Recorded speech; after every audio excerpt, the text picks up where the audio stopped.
Previously, Shai Massot advises our undercover reporter on how to set up a pro-Israel movement in Britain. That's it. That's the way you establish organization. Tensions remain high after a dispute over anti-Semitism at the Labour conference. I saw Jackie Walker on Saturday and thought, you know what, I can take her. She's like 5'2" and tiny. Whoa. Oh my gosh. Well, that says it all. In part 3 of The Lobby, our undercover finds himself at the center of a scandal as he secretly records events described by the media as anti-Semitic acts. For the first time, the other side of the story.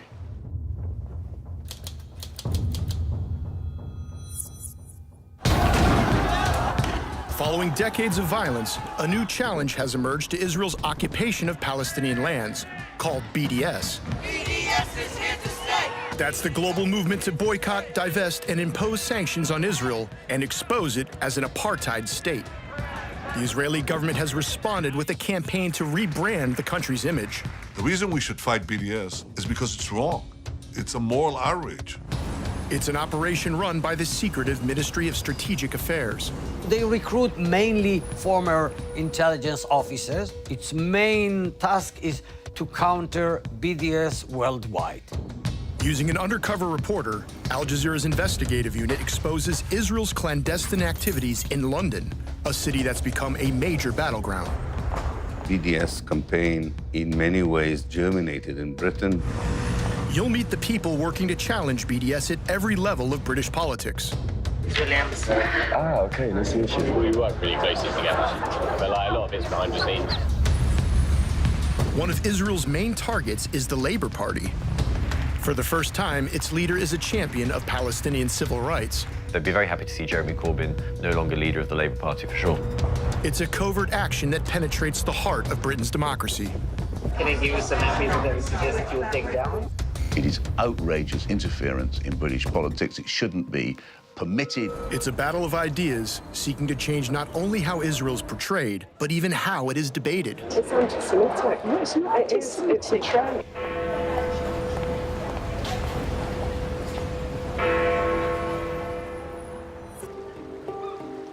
The Labour Party is holding its annual conference in Liverpool. For the first time, the leader of a major British party is an outspoken critic of Israel. The Israeli embassy has sent its senior diplomats to canvass opinion. Our undercover reporter attends a private meeting of sympathetic labor activists.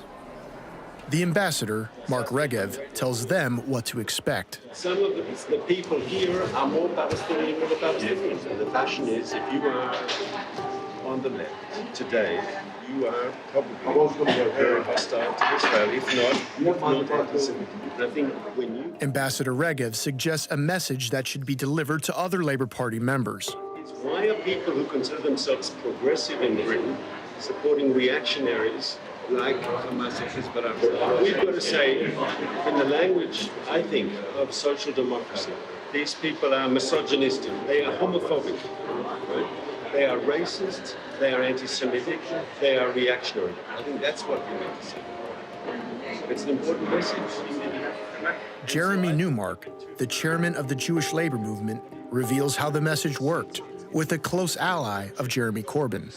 Just to get Clive Lewis as one of Corbyn's key lieutenants onto an openly Zionist JLM platform took a lot of heavy lifting. Clive Lewis, MP for Norwich South. Look, it's a real pleasure to have been invited here tonight. I've known Jeremy for over 20 years, since my time working with the Jewish... Lewis's decision to condemn anti-Semitism at a JLM event was viewed as a tactical victory for the faction inside Labour that opposes Jeremy Corbyn. Corbyn is the party's first openly pro-Palestinian leader. The faction that supports him is called Momentum. We already have actually intelligence that from the Momentum political directors meeting last night, they passed a vote of censure in Clive Lewis just for coming to our meeting in Sweden. At the time, Jackie Walker was Momentum's vice chair. She believes that reports of a crisis of anti-Semitism were a consequence of the same ruthless party infighting. Some of us would say it was mostly a constructed crisis for political ends. I would say there is a crisis of the way that anti-Semitism is being manipulated and being used by certain parts of not just the Labour Party, but other parties and the media to discredit Jeremy Corbyn and a number of his supporters. I mean, let's disagree politically. I'm anti-Zionist, they are pro-Zionist. Let's have that argument. Let's have that argument, not this that's going on at the moment, no. Everything is wheels within wheels, you know? It's created a bit of division within momentum. The day before, I had a debate with Jeremy Newmark. At one point, he turned his back on the audience and whispered to me, "You're a court Jew." Now, anybody who is Jewish understands what that means.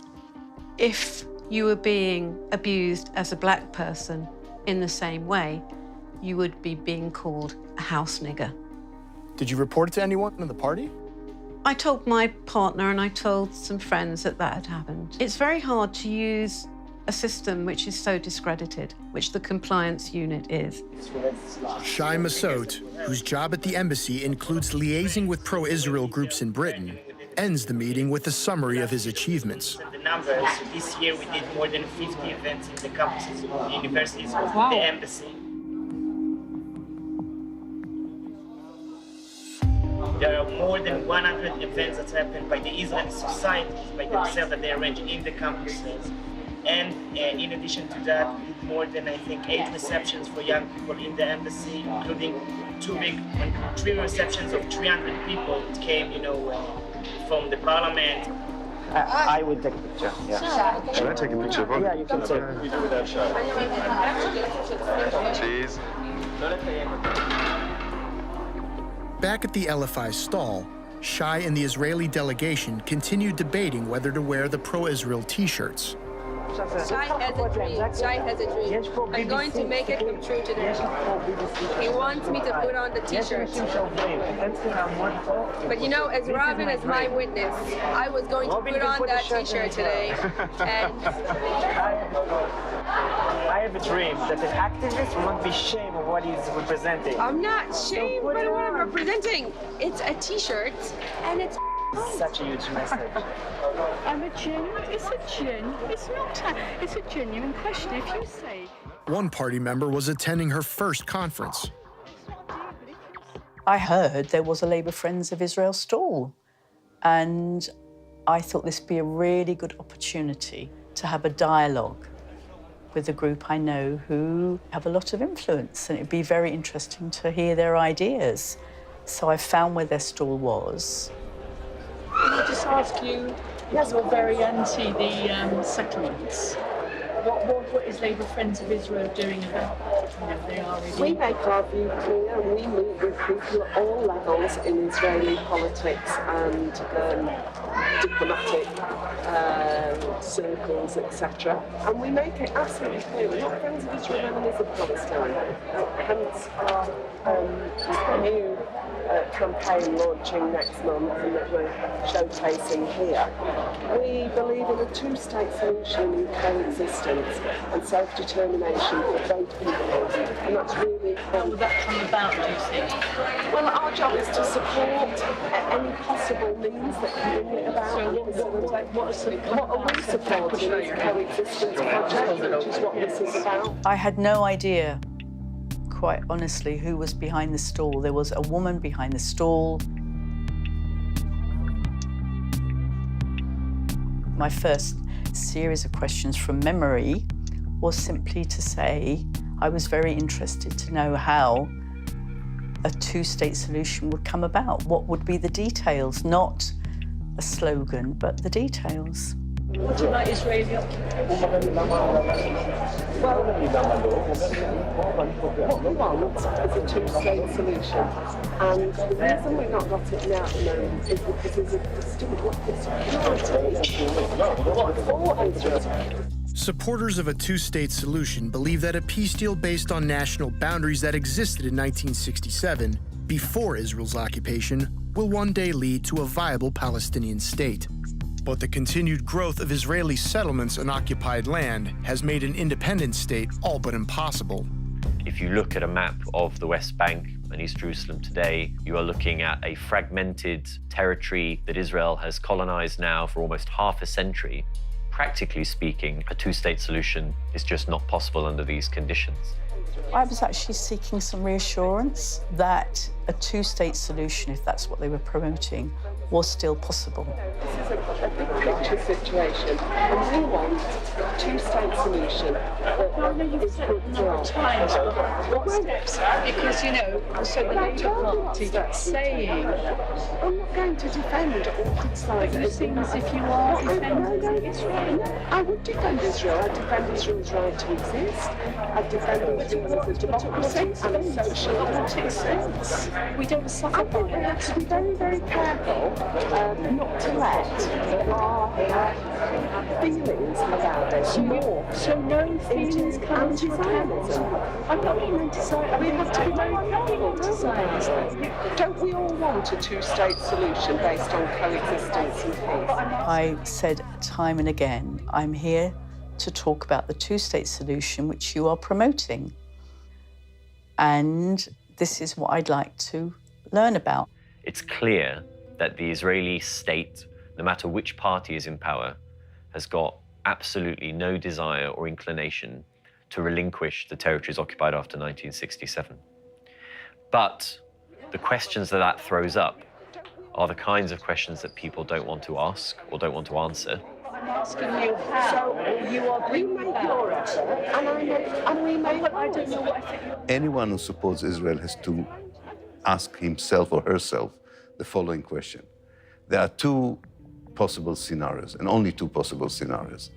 Either I support the new state of Israel, which is an ethnic apartheid state, or I support a change of regime in Israel, namely that the state and the country as a whole would go through a genuine process of democratization, as did apartheid South Africa. There is no third option. Thank you, Jean. I've enjoyed the conversation. I'm asking you about settlements. They've totally atomised the whole of the West Bank. I'm asking you, I'm really genuinely interested, how a two-state solution, but how can it come about if the whole of the West Bank is atomised? So, but in practical terms, that's what you're doing. But I'm asking, in terms of the West Bank is atomised, where will the state be? I mean, that's a genuine question. Where will the state be? The activist who came to ask her tough questions about the settlements, actually, that was her main point. She didn't ask her about Judaism or the existence of Israel. She just wanted a straight answer. How does anyone who supports Israel justify the settlements? We go over there, we witness, but nothing changes. I was quite interested in whatever funds they had and influence they had, how would this bring about a two-state solution? That was my very basic question. You've got a lot of money, you've got a lot of prestige in the world. I don't know where you get that. Sorry? Labour Friends of Israel got a lot of power, a lot of money. Well, I think so. I hear that it's a stepping stone to good jobs. A friend of mine's son's got a really good job at Oxford University on the basis of having worked for Labour Friends of Israel. If you just believe rumours, then it's not a rumour, it's a fact. It's anti-Semitic. No, it's not anti-Semitic. It's a trend. It's about conspiracy theories. It's not. Sorry, it is. It's not. Anyway, that's my view, and I think we have to agree to differ. No, I don't think we do have to agree to differ. I'm agreeing to differ. I'm ending the conversation because I am not really wishing to engage in a conversation that talks about get involved with this and then you get a good job in Oxford or the city or that is anti-Semitic. Sorry. But do you think that... Joan Ryan falsely claimed that Jean referred to jobs in the city, London's financial centre. And it comes very clearly in the discussions that you have filmed that the woman was not anti-Semitic. They know it. She didn't talk like an anti-Semitic person. She was a typical pro-Palestinian person who was worried about the violations of the Palestinian human and civil rights. Ryan continued to reference banking, a traditional anti-Semitic trope, as she left the conference hall with our undercover reporter. But Jean had never mentioned it. I'm anti-Semitic. You heard her say, join you lot and you get into Oxford or you get into work in a bank. Anti-Semitic. At no point did I ever say that Labour Friends of Israel will get people jobs in banking in the city. I did say, which is absolutely true, that I know the son of a friend of mine who he believed himself that having some connection with Labour Friends of Israel didn't harm his career at all. That evening, at a rally to combat anti-Semitism organized by the Jewish labor movement, Joan Ryan described her day at the stall. But we have also had 3 incidents of anti-Semitic harassment on our stand to the people who are staffing that stall today. And that, I think, tells you something about why we need to be having this against anti-Semitism rally. By the following day, word had spread about Jean's exchange at the LFI stall.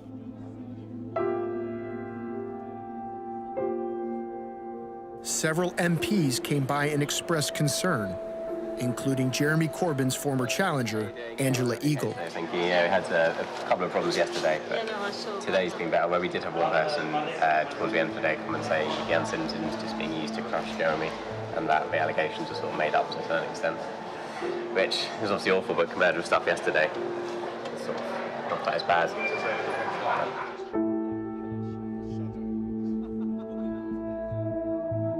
Some of that sort of stuff is now becoming normalised. Sort of less shocked about that than I was about that happened yesterday. I know, tell me about it. How are you anyway? You okay? Oh, I'm absolutely loving it. As well as Jean's case, other alleged incidents of anti-Semitism involve the attempt to replace the Labour leader, Jeremy Corbyn. Another prominent Corbyn opponent arrives at the stall and hugs Jennifer Gerber, the director of the LFI.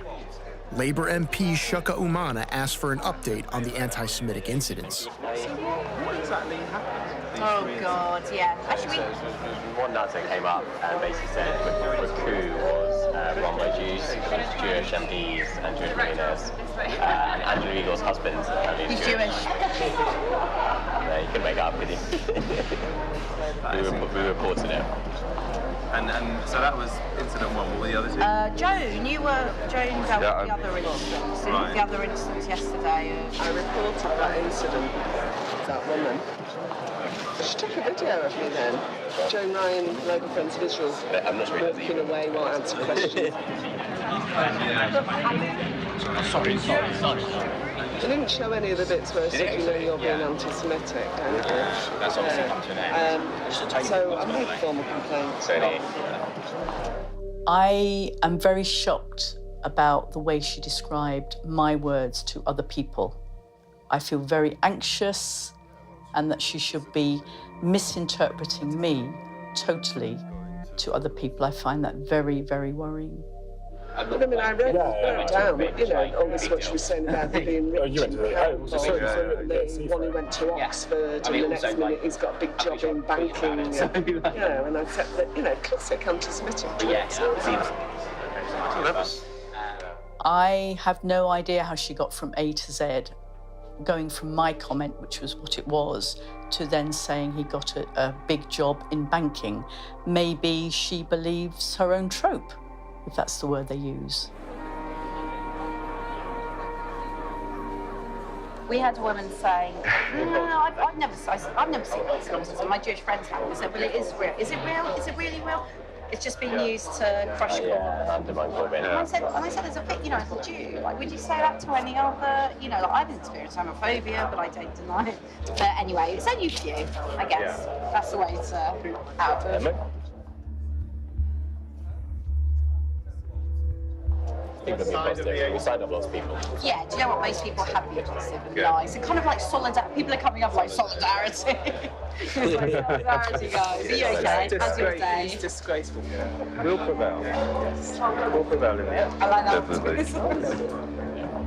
It's in a way pathetic, but it's also worrying how such a pathetic evidence can, and we know, can be used to intimidate Jeremy Corbyn into establishing an inquiry commission, in making daily confessions that he's not anti-Semitic, and so on. That is, I think, going to be the defining narrative, actually, now, which is anti-Semitism. And do you know what? That denies, you know, what I found, I said to her, you heard me a couple of times saying, I find that upsetting that as a Jew, you're telling me, like, and she didn't give up. Yes. Yeah. Like, I think it's, if an anti-Semite comes up, you know, if somebody says to me, Jews, they're all big noses and control the world. I'm like, wow, but you're an anti-Semite, that's terrible. Someone like her worries me more, because is she an anti-Semite? I don't know. But she basically denies the fact that it exists. She just thinks it's made up. And the group discusses which act of alleged anti-Semitism was worse. Rubin believes that Jean's discussion with Joan Ryan was amongst the most serious. I know. It's just the stuff yesterday was like explicit anti-Semitism. Difficult Moments woman who told us that anti-Semitism, you know, is being concocted to crush Corbyn. That is what she said. And I think people, like, if we're not getting it out there. Yeah. But is that anti-Semitic, guys? I don't know, like... That's the guy, I don't know where my line is anymore. I think it's different to yesterday. I think if it makes you feel uncomfortable, I mean, that's the point at which you call it out and report it. And that's why Joan convinced me to report the one yesterday, because I was made to feel uncomfortable. Yeah. And although nothing anti-Semitic was said, I'm sure there were undertones of it, and it was brought upon by that context. I thought Labour Friends of Israel were talking about Palestine because they were promoting a two-state solution. Now I find they don't want to talk about Palestine. And if you do talk about Palestine, it would appear you're kind of sucked into having an accusation of anti-Semitism brought against you. At the end of the day, if you feel offended by it and uncomfortable for it, this should be a safe space, and anything that breaks that should be reported. I think there is that line, obviously. So they're really scratching the bottom of the barrel to make a list of 2.5 cases of anti-Semitism. 2 out of the 3, they themselves are not totally sure that they fall into their own strict definition of anti-Semitism. Jean was unaware that her exchange with Joan Ryan had made national news and that a complaint of anti-Semitism was lodged. I felt overwhelmed by being at the conference. I had no idea there would be so many things to go to, so many interesting workshops to go to, seminars at the same time as people speaking in the main hall. My husband hadn't been very well, so we actually left a day early. Shortly after, Joan Ryan's assistant emailed Robin asking him to be a witness to Jean's alleged act of anti-Semitism. I kind of feel it was an anti-Semitic, trope against Israel and like Jews controlling and having power and money. I think, although she didn't say Jews and she said Israel, it's definitely on the line. Do you know what I mean? Because if she had said the word Zionist, I would have said 100%, 100%. Despite being unsure of what he had witnessed, Richardson had no qualms about the expulsion of a fellow Labour Party member. How it works is, you make the complaint and then the Labour Party within their own rules will decide. I suspect, I don't know, but I suspect this woman might be potentially banned, but she did say something that was anti-Semitic. After Jean had left the conference, she was contacted by a Labour Party investigator. He would only say that it was about a serious incident. I was thinking, had I seen a fire take place? Had I seen someone throw a bottle? Had I seen a fight break out? I was really racking my brains thinking, what incident had I seen? Was I aware of? Was I a witness to something? And almost by return came an email that it was my conduct that was being investigated. I was totally shocked. That was like a real bombshell.